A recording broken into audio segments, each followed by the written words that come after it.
Okay, I think we can start. Hello everyone. My name is Michal Trojanowski. I'm joined by my colleague Gary Archer. We're both PMEs at Curity, and today we want to talk about migrating to passwordless solution that uses passkeys.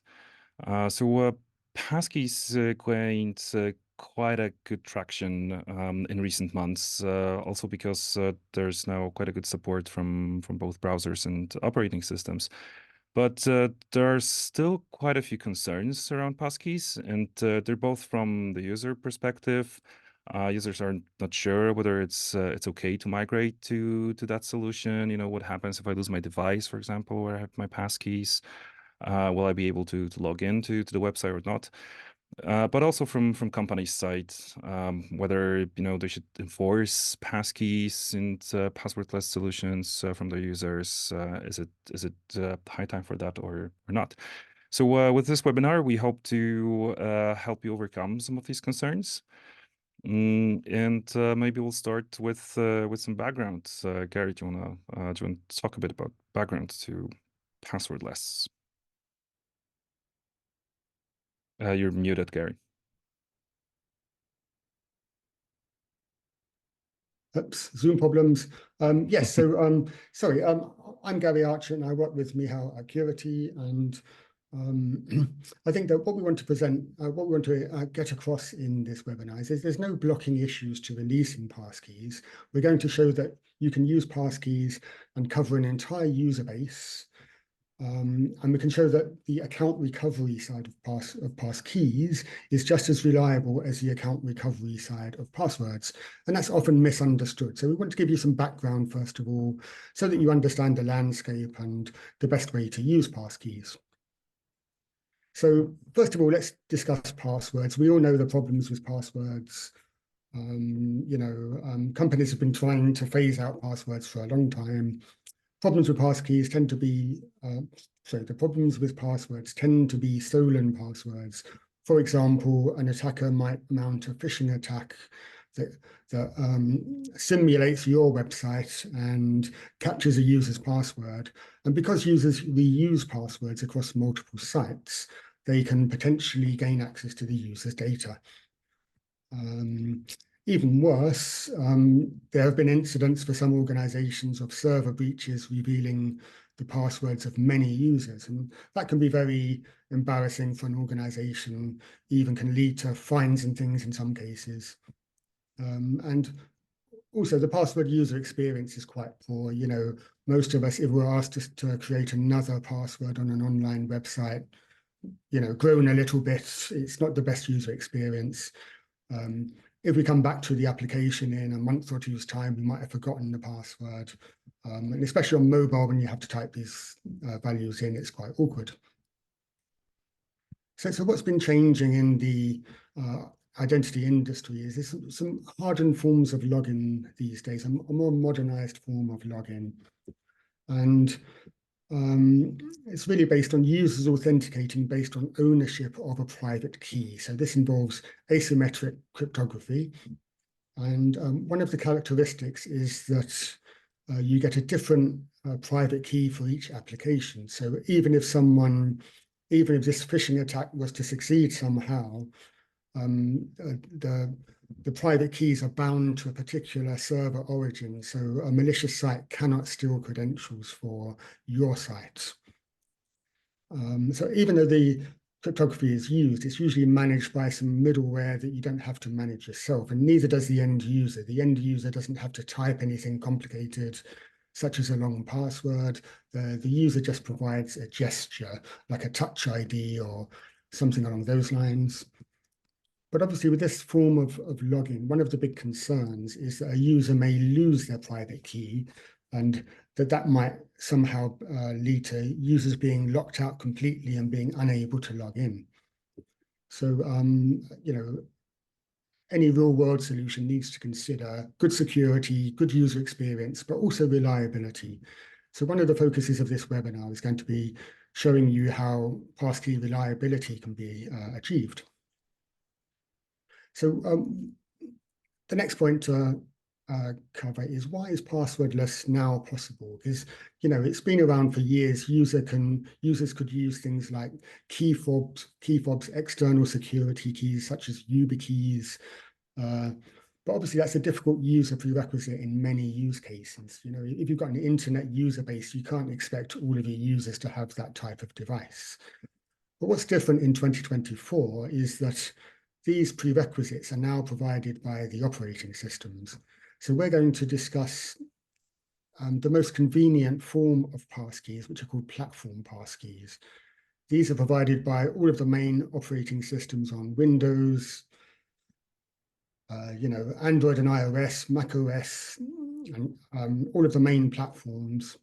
So users don't have to bring any prerequisites. All they need to do is use a fairly up-to-date device. And to be a bit more precise about this, platform passkeys were introduced around about October 2022, as you can see in this table. And what happened then was that the operating system patches release this functionality to older devices as well. So as an example here, on Android, Android 9 was released in 2018. So anyone running Android 9 now can probably use passkeys. So like I say, what you'll probably find is that 95% or more of your users are running a compatible operating system these days. So there's nothing to stop you from rolling out passkeys. You don't need any prerequisites. All you really need is to integrate a passkey-based login flow. So I hope that made sense. So, in terms of background, the technical ingredients you need are there now because of the newer operating systems.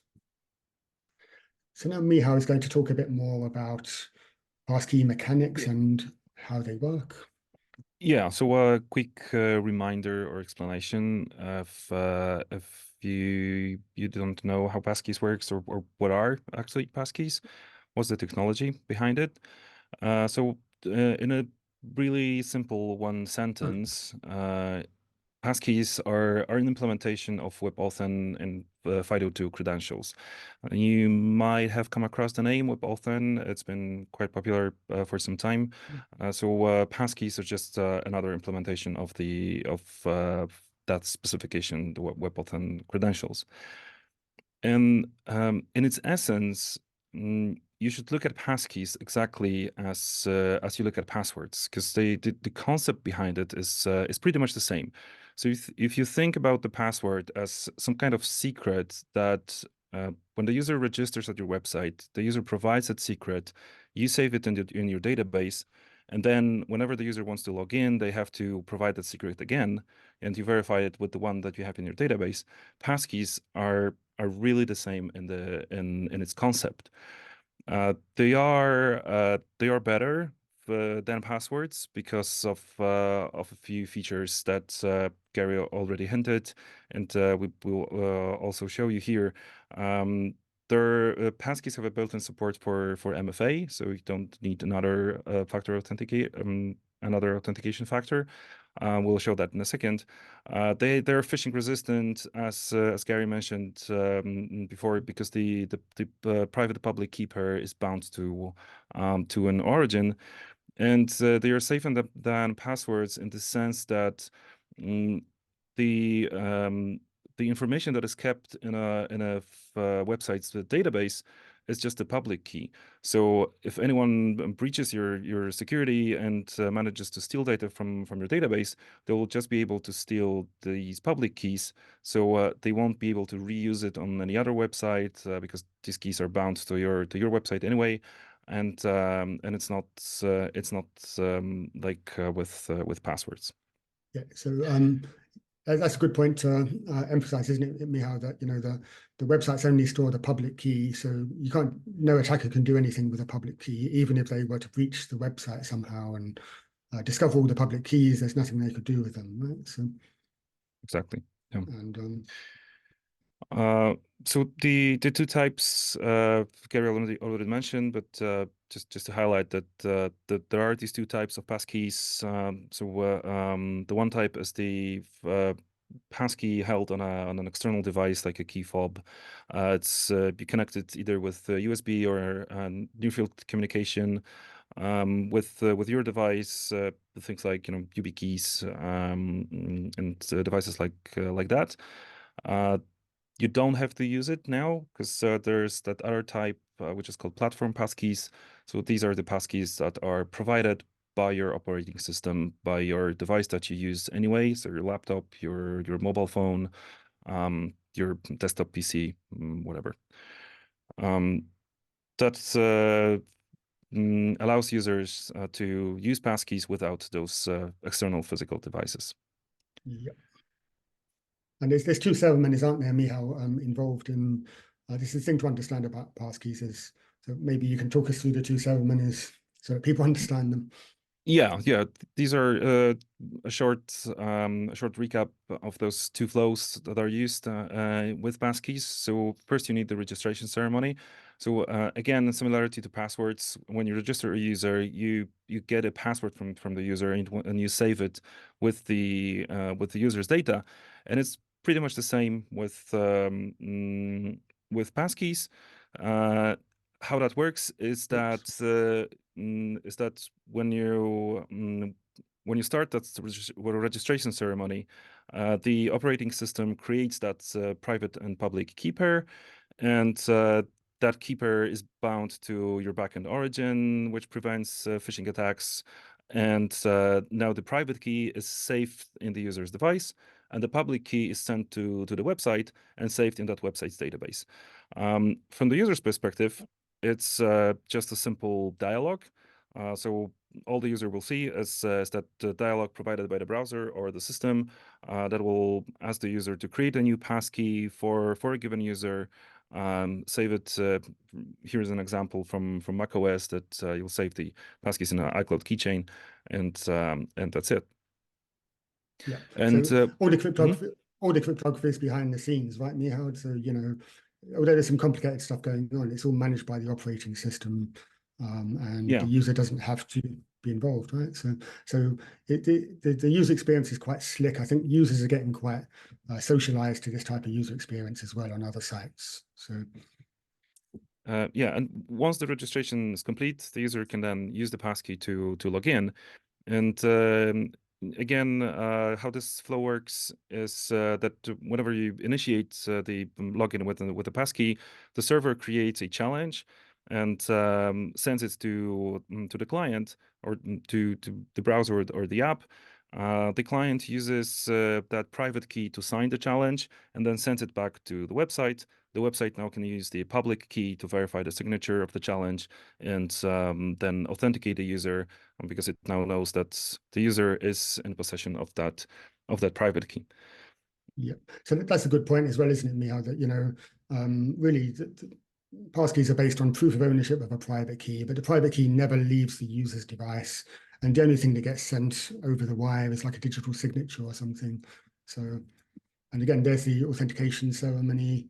The user just Yeah, clicks the continue button, right? So, exactly. From the user's perspective, again, it's just a dialogue which will tell you the website and the user that you want to log in.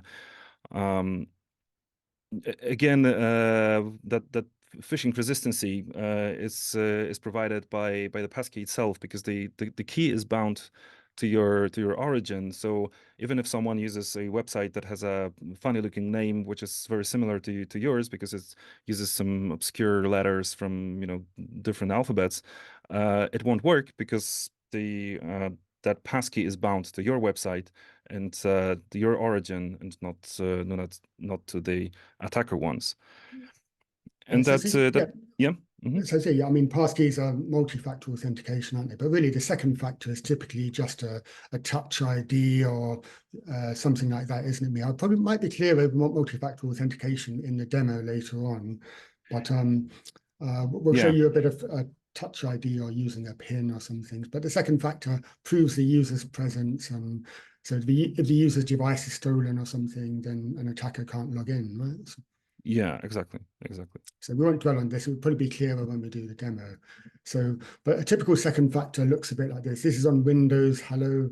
where the user is asked to type a PIN, and this is like typically a 4-digit number or something. But the important thing about any credentials that the user supplies as a second factor, they tend to be something the user is highly familiar with. It's a PIN they use all the time to log into their workstation, right? So the sort of use of the use of pins or passwords or biometrics is very user friendly, right? Hmm. So I think that's a broad overview of how passkeys We have work. a It's all based around cryptography. we have We have a a we have a few questions actually. Yeah, so we'll try to answer them real quick. So the first question here is key fobs are more secure as these can't be extracted, unlike passkeys, which are synced across. Uh, I think that's a bit longer topic to yeah. I think to that answer.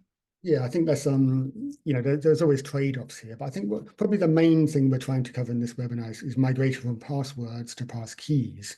So using the platform passkeys is definitely more secure than using passwords. Using external security keys is considered by some to be, I guess, more secure than um, using the platform passkeys, but it's certainly less convenient. It's a less convenient option because the user maybe has Hmm. to uh, carry their device around. But that's an option you've got. If you want to use the YubiKey type option, it's perfectly possible when you integrate passkeys, and users can sign in that way. It's entirely up to you which option you use, whether you use platform passkeys or the external security keys. Both of them will work. Exactly. Uh, is it possible to onboard user passkeys via API, not via browser? Yes, it is. All you have to do is to make sure that the system creates that. Well, that's actually an API provided by the operating system, so it doesn't have to be called from the browser. Some systems give you SDKs to operate with the API. So it is possible to pre-register users with some keys. How does the website knows which public key to use for verification? Um, we will show that Yeah. if it needs a username or something. Yeah, so we'll show that flow in a second. How does it work on a shared device? On a shared device. Um, so again, it would be like saving passwords on a shared device, right? So Yes. so you probably wouldn't use a passkey on a shared device or save a passkey because then anyone who has access to that device will be able to log in to your account. I think it depends on the type Um, of device as well, doesn't it, Mia? Because maybe on a desktop operating system with different logins, it would be stored private to each user, wouldn't it? yeah, but So I mean, if you log into or if you log into a website from a computer, provided publicly somewhere yeah, in a store or something, then probably you shouldn't use passkeys there. Okay, but let's move on. We'll yeah, get back to questions. We've still got a few, but yeah. let's. Sounds like we have quite a few questions. So we'll go through this next section quite quickly. But one of the common misconceptions about passkeys is that they're not reliable.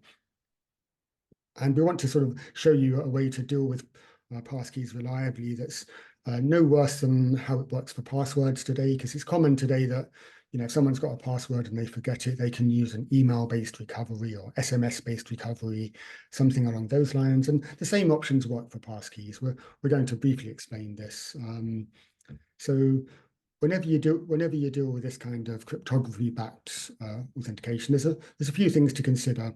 So for passkeys, some users might run on all platforms. They might run on Windows 7 or Android 6, or maybe on a Linux desktop or something where not all options are supported.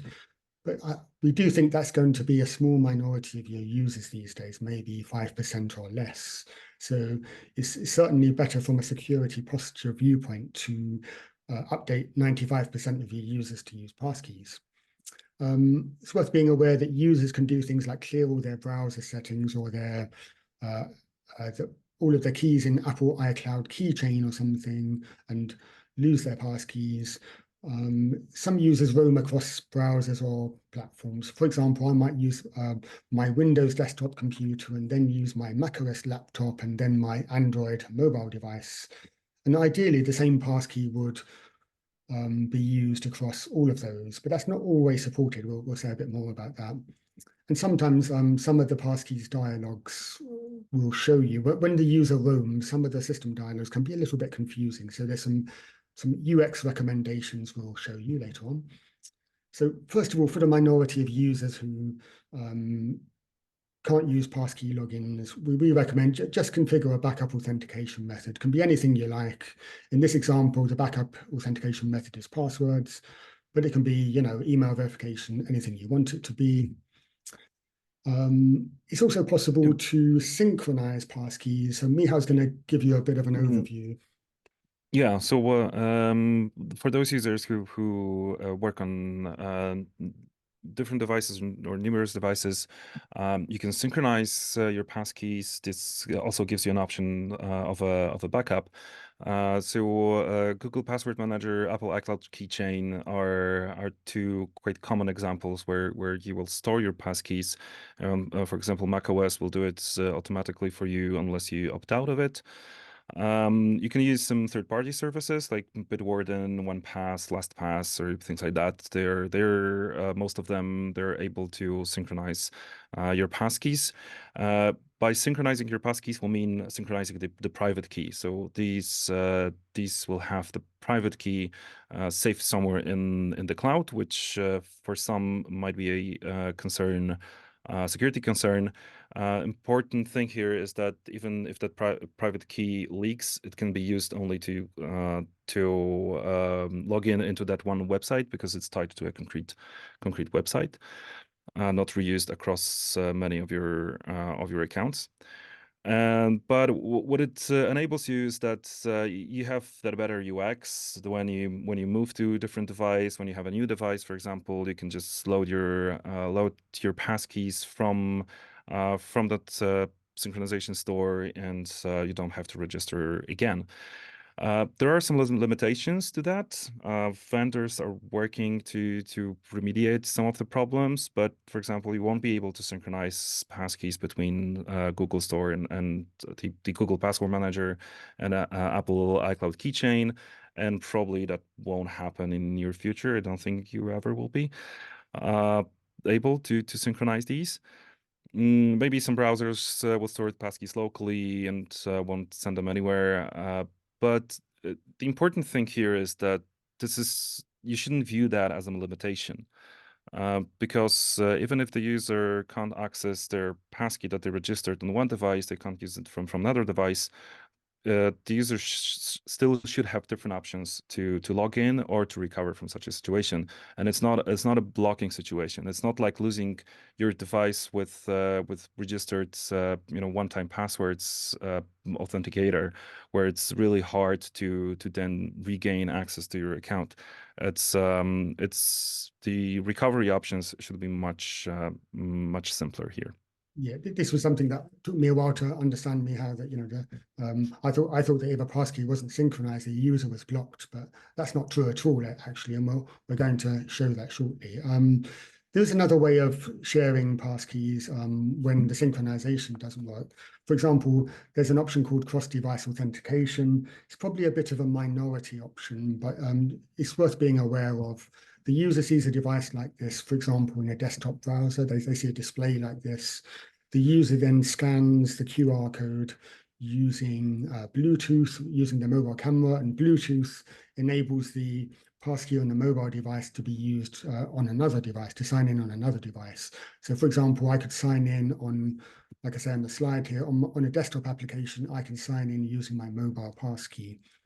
So this is great. This is nice as an option, but obviously maybe some users will be confused by this experience, or maybe occasionally there'll be Bluetooth connectivity problems. But you don't have to use cross-device authentication. It's just one of the options. It's good to be aware of because you'll see this, you might see this type of dialogue sometimes. And I suppose this next bit, Michal, is that this is what I didn't understand for quite some time, is that the user can recover by just reperforming the registration ceremony. Yeah, so here's something that is a bit different from what we're used to with when using passwords. So when we have a user with password, we usually have just one password registered for the given user. But it's not the case with passkeys. And for passkeys, it will be common to have a user that registered numerous passkeys for their account. What is important is that, of course, you shouldn't allow any user that gives a random email and then say, okay, I want to register passkey for that account. You shouldn't let that user do it. You need some kind of verification that the user is really who they claim to be. Either they should log in with their existing passkey and then maybe register a new one, or if that's not possible, the option that I think we would recommend is to use email verification. So something like we're used to when recovering passwords. Whenever you want to recover a password, you provide an email, you're sent a link or a code to the email, and then you can set a new password. And it would work pretty much the same with passkeys. So whenever you want to register a new passkey, you provide the email, you send a code to the email. Once the website can verify that you are really in possession, or if you have access to that email, then you can register the new passkey. And this enables Yeah, users to I recover think, from, yeah. Mm. and I think this will become clearer, Michal, when we do the demo. I think it's quite a few words here, so we'll probably move on. But I think the main the main thing to Yeah, so understand is that using the technique that Michal describes, if you use email-based account recovery, you can recover from any lost passkey scenario, right, Michal? yeah, exactly. So lost passkey or a new device, or whenever the user changes the device, and these two devices don't synchronize the passkey.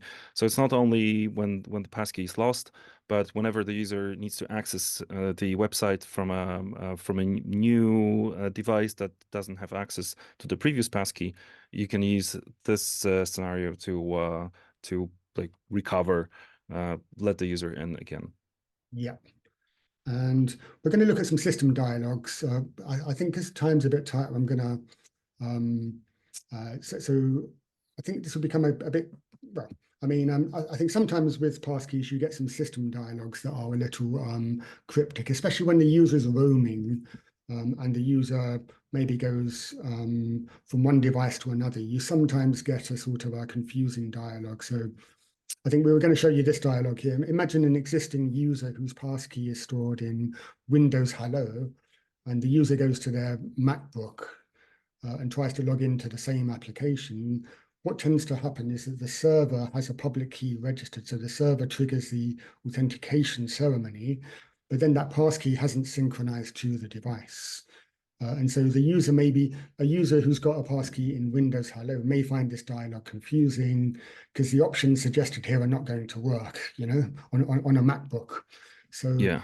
I think typically the user will cancel, and what will happen then is you can give the user a recovery hint and tell them to register a new passkey. So in this screenshot here, we've got a little dialogue saying, try registering a new passkey if you're having trouble signing in.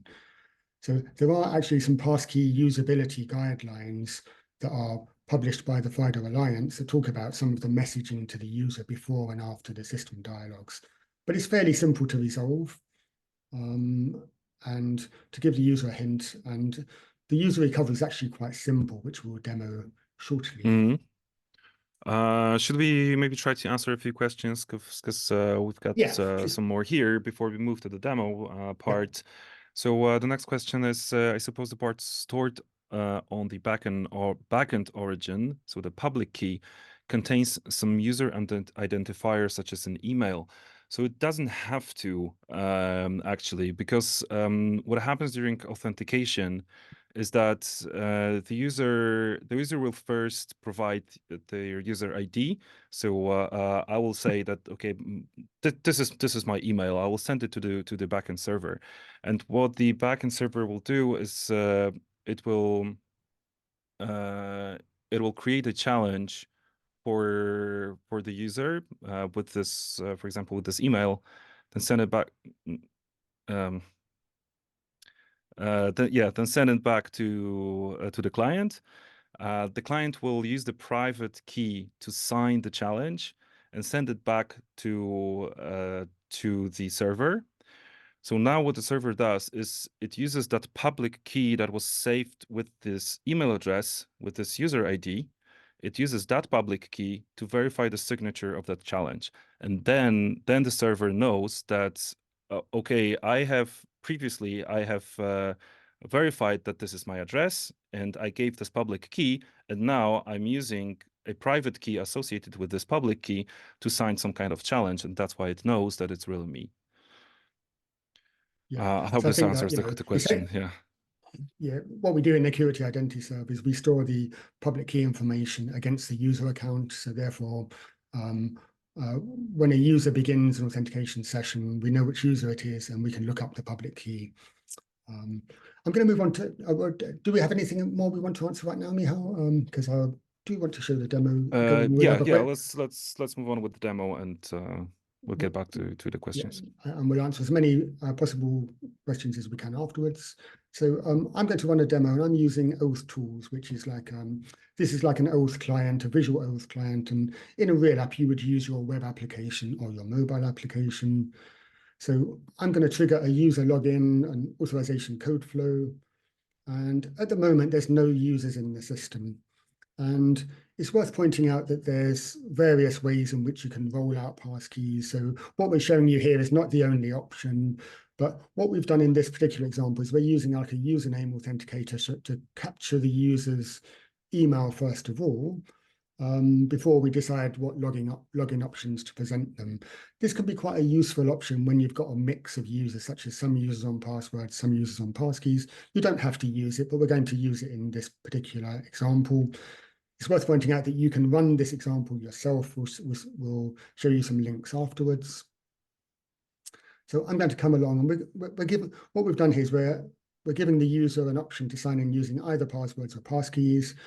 We're going to imagine this is an existing user. I think it's frozen up.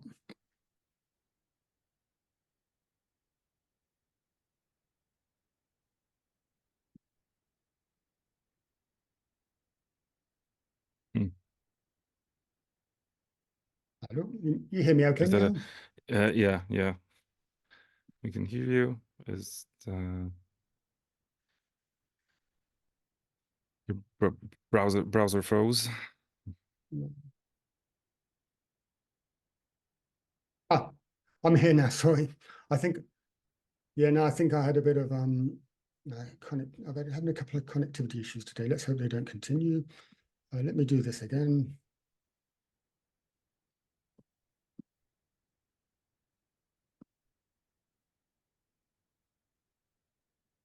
Hmm. Oh, Okay, Gary's back. I'm back. Sorry. I, Gremlins. I I will try. I will Ah, try to answer some more you'll questions hear me while okay now you. still? Yeah, we can hear you. You have to share your screen again, but I'll try to answer one or two questions in the meantime. So the question is, can I use my Right. passkey? Can I use a passkey to log on to my Windows PC? No, because the question is what would be the backend origin? So that wouldn't make sense because the backend would be the same device that also keeps the passkey. So because the passkey is provided by the operating system, so don't think you could use that. There's no option currently, as far as I know, to log into, for example, to a Windows PC with a passkey. Uh, Okay, so sorry about that. yeah. Sorry about that. We had a few connectivity issues there. Let's try again. I don't know not Mm-hmm. quite what was going on there, but so I'm going to sign in as this user and I'm going to create an account. So this is Mm-hmm. going to be a password user. And this is a plain old password user. But what we want to show you is that, that the users can exist side by side. So you can have some users logging in with passwords. So I'm going to log in as passwords as this user. And for those of you who are not familiar with OAuth tools, it's a way to run an OAuth flow and get access tokens to call APIs afterwards. So as you can see here, I'm getting an access token. When the access token is sent to APIs, it has this user identity and various claims in the access token. So that's an important thing to consider. If you're using OAuth, as well as the passkey login, you need to get access tokens afterwards. If I run another login flow, then probably the next phase for the password users is that many of them will upgrade to passkeys, or you want to encourage that. Let's see what this looks like. So to register a passkey, the user needs to prove their identity somehow so that the public key is registered against the correct user. And we're going to use a simple email verification option, and we're going to perform the registration ceremony. And what I'm doing here is I'm using a development email server, a maldev server that enables me to receive emails from any test user. So I'm receiving an email from my John Doe test user. I can click that and save a passkey against my Chrome profile. And then I can sign in using just a Touch ID. So now that the user is registered, that's the registration ceremony completed. And as you can see, the registration ceremony isn't very complicated. It's quite a simple user action, just to click an email link or something like that. And in this particular example, after we identify the user, the way we've configured this example is to, once the user has a passkey registered, we don't present the passwords prompt anymore. So that's one possibility, one possible way of implementing passkeys. And again, I just use the Touch ID on my MacBook to sign in. And so it's a very slick user experience, as you can see. And after login, the application continues to get tokens, hopefully.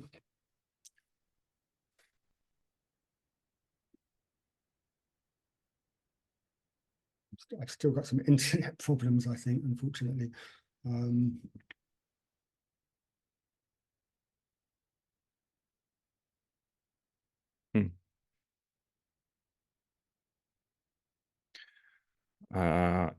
Yeah, it seems that we lost Gary again. It's not a good day for his connection, but fortunately, I have some more questions to answer. So I'll start with the bit shorter ones, or simpler ones. So how about security in case of email verification? So an attacker can register his key if he has broken access to the email. So the website passkey secured login is as secure as recovery email account login. That is true. We think that passkeys are, in this sense, passkeys are exactly like passwords. So that part of the flows are as secure as with passwords. The better security that you get is that you're protected from phishing, you're protected from reusing your password, so you don't reuse your passkey. So if someone is able to steal one of your passkeys, or if they steal the public key, they can't do anything. If they steal one of the private keys, they can only log into one website. They won't be able to log into more websites. Yeah. So yeah, so what I wanted to show you is, so we have a user now, John Doe, and our apologies for my internet connections. I've been fine for a couple of days, but I was running some problems today. So this guy is signing in. He's got a nice experience now, and it's nice and simple for him. What I wanted to show you when I just cut out was that you get the same access token as previously. So the user identity and the access tokens and everything should be the same as it was before. And what I wanted to show next is the reliability side of things, of the user losing their passkey. So if I go to Google Password Manager um, on my computer here, what you'll see is that in some cases, the passkeys are stored in the browser, and the user can do things like delete them. So I'm going to delete my John Doe passkey here. And now I'm going to run a new login. And what you'll see is that we now get one of those confusing dialogues we were speaking about earlier. So what happens here is that the server thinks the user has their passkey on a mobile device. So after a couple of attempts, what we do is we give the user this recovery hint here. So you can provide the user with a recovery hint and say, please register a new passkey if you're having trouble signing in. So that the user then gets the message that they need to click this button here. And again, all they need to do to recover is to run the registration ceremony again. So again, I'm using my MalDev development server. I can get the new email notification and recover very easily, you see. And again, I use my Touch ID and I'm signed in. So I've now got 2 passkeys registered on the server, and it doesn't matter. You can have as many as you want registered on the server, and it's just as reliable as it is for passkeys. And some users, I'm not going to go any further with the demo, but, some users could come in and, after you've rolled out passkeys, any new users can just click the passkeys option here and sign in and never have to use passwords. But what you'll notice here is that we're giving users a choice, so that any of those users who are on older devices and are unable to use platform passkeys or don't want to for whatever reason can be given another option. Could be passwords, could be anything else. And the use of the username authenticator is a useful technique for doing different things for different types of users if you want to. So, you could show different selection options for users who have a passkey already and users who don't have a passkey. So in an OAuth architecture, you have choices about which authentication methods to use. And that was the demo. Apologies for the connectivity problems I've been having. I think they're doing, but let's move on and we'll talk a little bit about OAuth. Yeah, just one more thing we want to highlight, and we'll answer some bit more questions because we still have a list here. So whenever you use passkeys in a setup where you have a front-end client that calls APIs, what we think is the best practice is to use passkeys with auth. So have passkeys implemented by your authorization server. What this gives you two things. So one is that again, if you think of that similarity of passkeys to passwords, when you authenticate a user with a passkey, what you get as a result is the user's identity. But what your clients need to call APIs are actually access tokens, not user identities.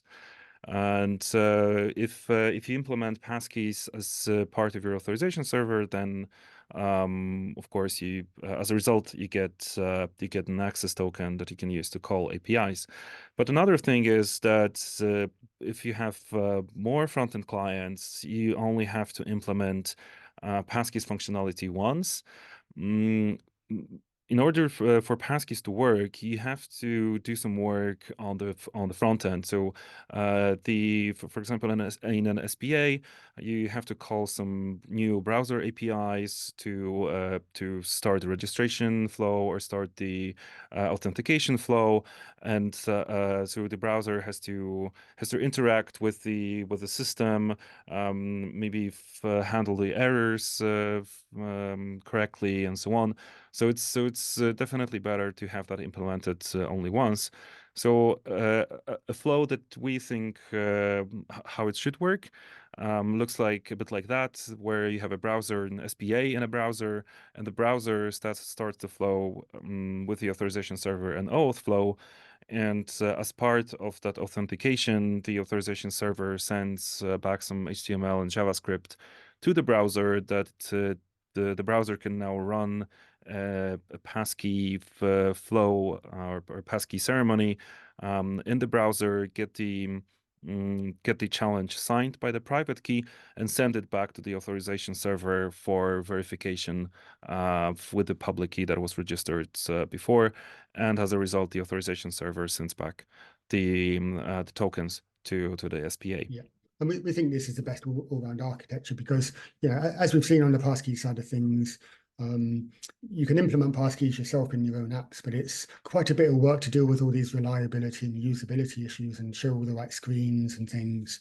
So using a tested implementation that has reliability and some user experience stuff built into it is the best way. And very importantly, as Michal said, being able to get an access token, a correct access token to send to your APIs after login, we think is very important.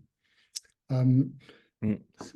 So let's answer as many questions as we can now. Yeah. So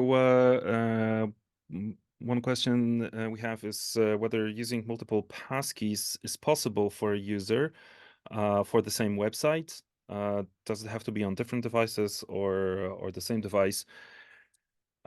So basically, a user will have for on a given device or on a given browser, they will have one passkey registered for a given website. But it can happen that you will have multiple passkeys on the same device if you, for example, use different browsers, because maybe some of the browsers don't synchronize the passkeys, right? For example, on macOS, Firefox and Safari can both use the Apple iCloud keychain for passkeys, so they can share the same passkey.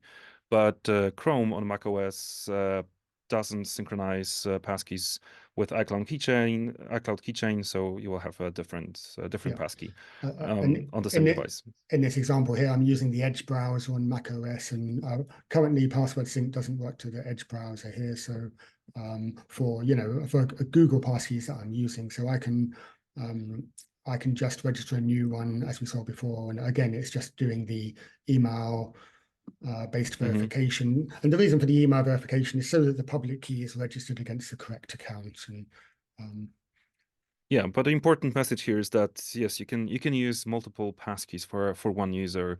But the backend server should be able to save a number of public keys for a given user, so that the user can use multiple passkeys from different devices. And we do think the synchronization is likely to get better over time. I know that some of the big vendors like Microsoft, etc., are adding synchronization features in the near future. But even if that doesn't work perfectly, it shouldn't block you in 2024. In 2024, you should be able to go ahead with the passkeys implementation and phase out passwords. So as these cyber attacks get more sophisticated, passkeys will give you more hardened logins that are much harder for anyone to crack. There's a question about how to add passkey as a second factor in Curity, but not for the username password authenticator, but for example for bank ID or OIDC. So you would use that as any other authenticator. So there's not much difference here. I know that passkeys can be used also as second factor, even they actually are two-factor authentication already. Like we showed, they have built-in two-factor authentication, but they can also be used as another factor to a previous authenticator as any other authenticator. And do passkeys have an expiration time? That's a good question, Gary. Not by default, I don't. I don't think so. Yeah, I don't think so. But it's I would have to check the exact API that is exposed by the operating systems. I don't expect them to have. I don't think they have expiration time. Maybe there is an option that you can set an expiration time on a passkey, something like with passwords that you want to rotate them. But you could also do that from the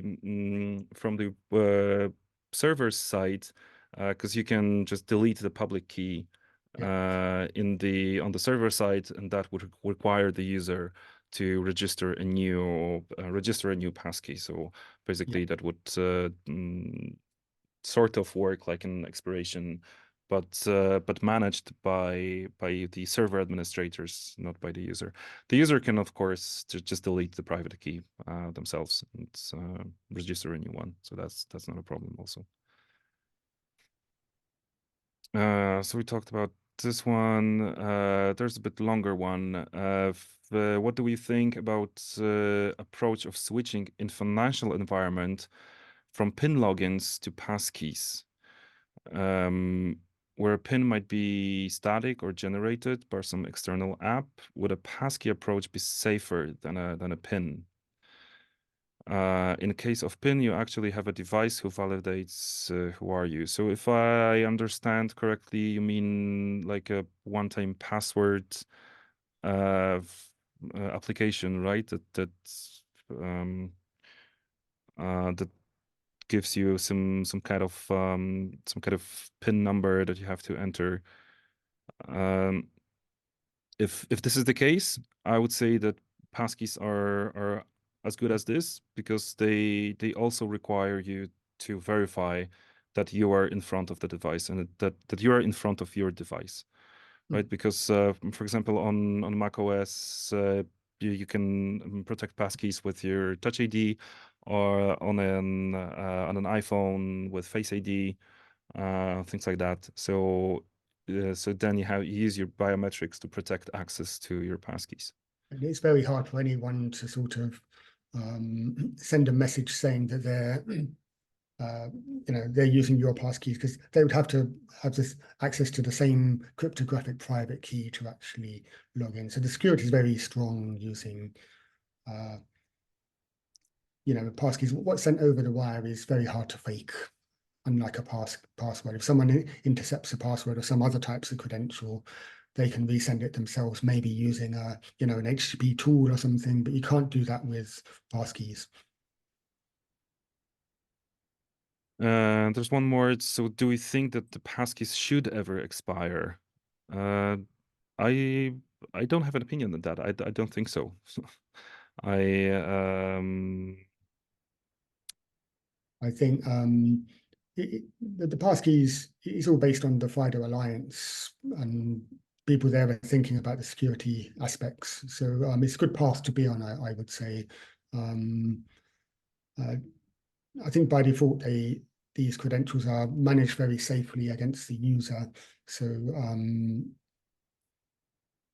they don't expire by default, I think. But as Michal says, you could force them to expire server side if you wanted to. So passkeys are as safe as my cloud provider's password and MFA. I assume when I synchronize to a cloud provider, my passkeys to the cloud provider. As Gary said before, it's a bit of a finding a balance between UX and security. The passkeys are better, give you better security and better UX than passwords. Even if you keep them in a cloud provider, They're encrypted it's end to end, aren't they? So the likes of Google and Apple, when they store yeah. your passkeys in the cloud, they're encrypted end to end. Even Google and Apple can't access the actual underlying private keys. And so Yeah, I think what we've tried to show in this webinar is that passkeys are a lot more secure than passwords. You could argue about whether there are more secure options. But it's a big step forward from passwords. So we're trying to encourage people to start phasing out passwords if you're you. Generally, I think there's a big push towards that, and it improves the user experience, improves security. And what we've tried to cover in this webinar is moving from passwords to passkeys. And you can do that by doing that, you'll improve the user experience and also security. Obviously, you could think more about whether this is the highest security option and whether you want to do more things, because I think there are other options that use this sort of cryptographic form of authentication, such as digital wallets and those types of solution. And they've got a lot of the same characteristics, actually, haven't they, Michal, where the user just provides a touch of some sort, a gesture, and all the cryptography is behind the scenes. Yeah. So I think to wrap up, probably the easiest way to find our resources on this is just to search on the two words Curity and Passkeys, and you'll find quite a few resources. We'll be sending out a follow-up email to all of the attendees. Thank you for attending today. And there's 3 resources here. There's the What are Passkeys, which tells you all about passkeys and gives you an overview of how they work. There's an article on designing your solution and dealing with some of these reliability issues and what platforms support what. We've got quite a bit of information on that. And there's a migrating to passkeys tutorial as well. And you can actually run the code example that we just ran in this demo, and you can run it a bit more completely yourself and on your local computer. So there's quite a few learning resources here. We'll be continuing to refine our passkey support in the Curity Identity Server. Yeah. So thank you very much. Thank you, everyone.